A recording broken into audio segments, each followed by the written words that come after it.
السلام علیکم ناظرین، ہیومن رائٹس پی کے میں ہوں آپ کا ہوسٹ اشتیاق چودھری۔ کل 17 جون 2023 ہے۔ 9 برس اگر پیچھے چلے جائیں تو 17 جون 2014 کا سانحہ ماڈل ٹاؤن ہماری آنکھوں کے سامنے آ جاتا ہے، جس کو تقریباً اس وقت 30 کے قریب ٹی وی چینلز نے لائیو اس کو دکھایا۔ سارے پاکستان نے دیکھا کہ کس طرح قتل و غارت گری کی گئی، جس کے نتیجے میں 14 معصوم لاشیں گرائی گئیں۔ 14 معصوم لوگ، جن میں 2 خواتین بھی تھیں، ہماری بہنیں، وہ شہید ہو گئیں، اور 100 سے زیادہ جو معصوم شہری تھے وہ زخمی ہوئے۔ اب 9 سال بیت چکے۔ اس 9 سال کے عرصے میں آخر انصاف مقتولین کو کیوں نہیں مل سکا؟ آخر کیا وجوہات بنی کہ آج کے دن تک، اس وقت جب میں آپ سے گفتگو کر رہا ہوں، سانحہ ماڈل ٹاؤن کا کوئی ایک بھی قاتل، کوئی ایک بھی ملزم جو ہے وہ جیل میں نہیں ہے؟ 145 کے قریب ملزمان تھے جن کے اوپر یہ مقدمات درج ہوئے، اور اس کے بعد پھر استغاثہ بھی درج ہوا، پرائیویٹ کمپلینٹ بھی درج ہوئی، لیکن کوئی ایک ملزم بھی جیل کی سلاخوں کے پیچھے نہیں ہے۔ جیل کی سلاخوں کے پیچھے جانا تو درکنار، بلکہ اس کی بجائے وہ تمام ملزمان جو ہیں وہ پاکستان کے اس وقت سب سے بڑے کلیدی عہدوں کے اوپر فائز ہیں۔ آپ کے وزیر اعظم شہباز شریف صاحب، وہ اس مقدمے میں نامزد ملزم ہیں، وہ وزارت عظمیٰ کے اوپر بیٹھے ہوئے ہیں۔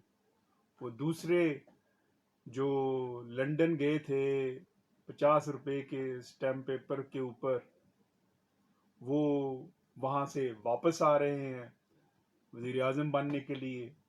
وہ ملزم ان کو قانون حرکت میں نہیں آ سکا۔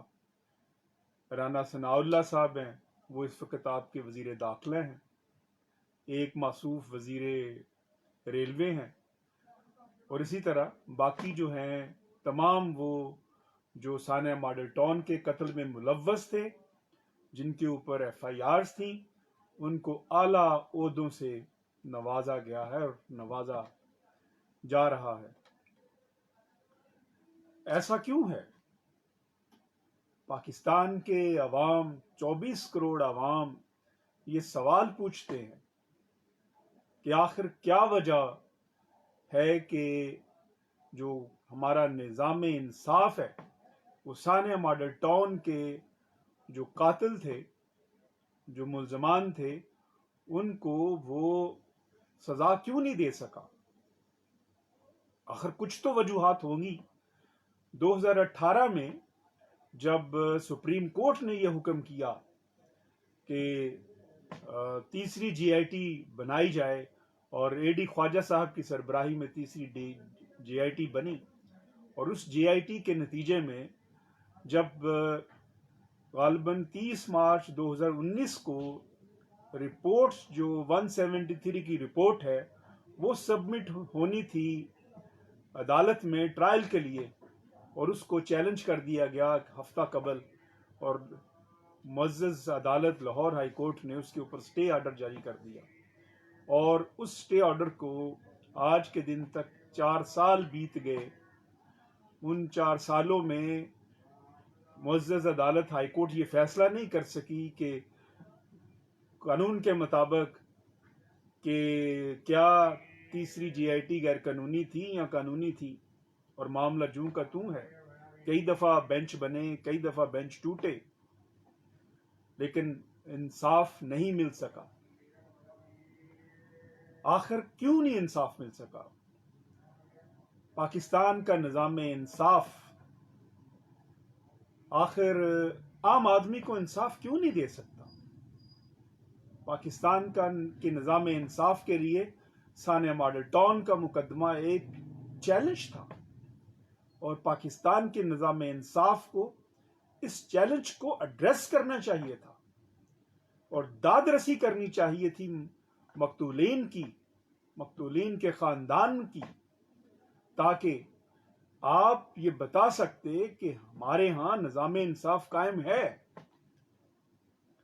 ریاست کا جو نظام ہے وہ انصاف کے اوپر قائم ہوتا ہے۔ کیا خوبصورت تاریخی بات کو کوٹ کیا جاتا ہے جب سیکنڈ ورلڈ وار میں ونسٹن چرچل جو وزیر اعظم تھے، برطانوی وزیر اعظم، ان کو بتایا گیا کہ ہم جنگ ہار رہے ہیں، تو انہوں نے ایک تاریخی بات کہی کہ بتائیے کہ کیا ہماری عدالتیں انصاف کر رہی ہیں؟ تو ان کو بتایا گیا مسٹر چرچل کو کہ ہاں، عدالتیں برطانیہ کی انصاف کر رہی ہیں۔ تو چرچل نے تاریخی جملہ کہا کہ جب تک برطانیہ کی عدالتیں انصاف کرتی رہیں گی، برطانیہ کو کوئی شکست نہیں دے سکتا۔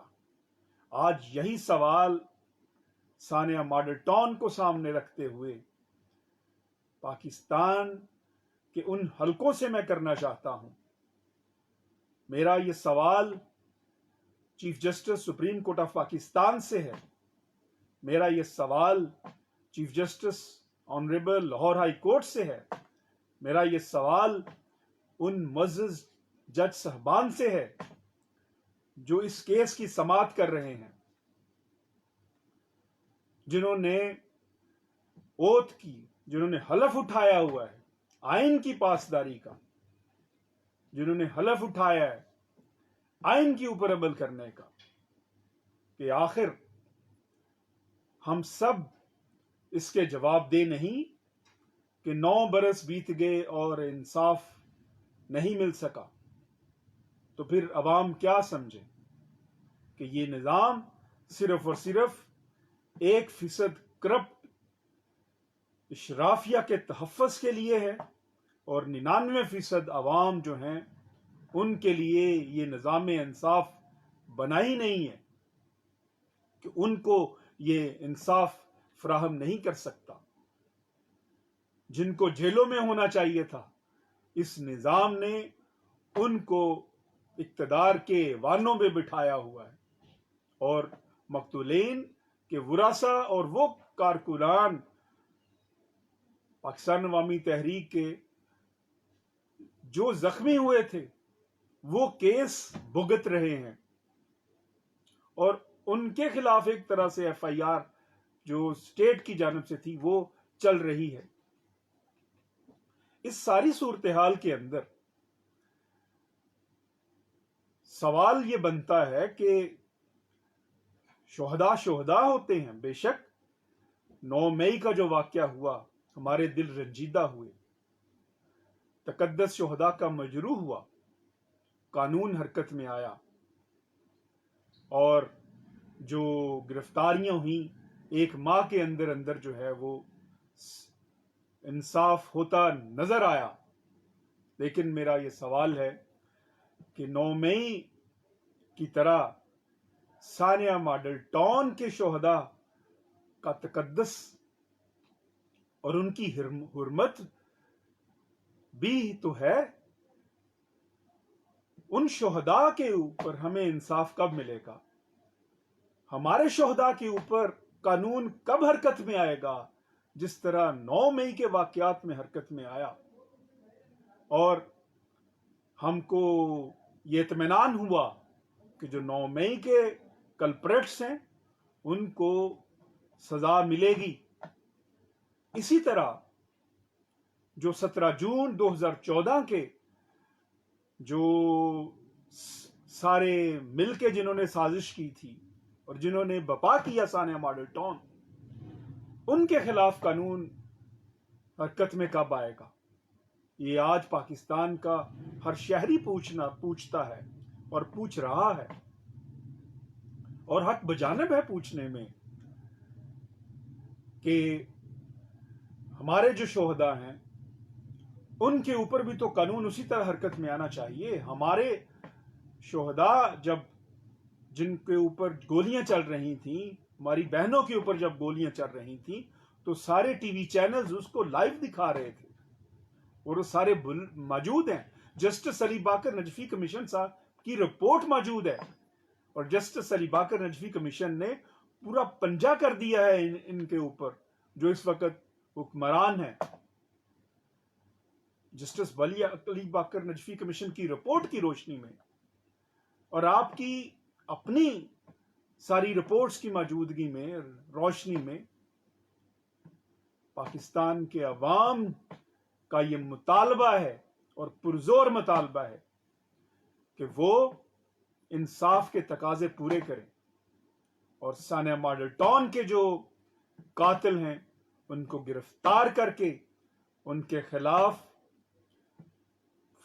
جس طرح مقدمہ چل رہا ہے ان کے خلاف مقدمہ مکمل کر کے ان کو فکس کر کے ریسپانسبلٹی جو ملوث ہیں ٹرائل کے بعد جو ثابت ہوتا ہے ان کو سزا ملنی چاہیے.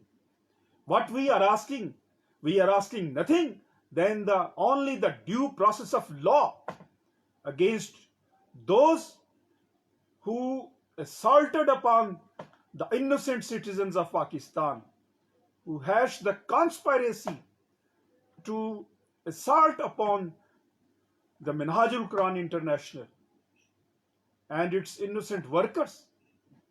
We are demanding nothing but only the supremacy of the Constitution and the rule of law. کہ آپ ان تمام ملزمان کو گرفتار کر کے ان کو جیلوں میں ڈال کے اور ان کے اوپر مقدمہ چلا کے آپ یہ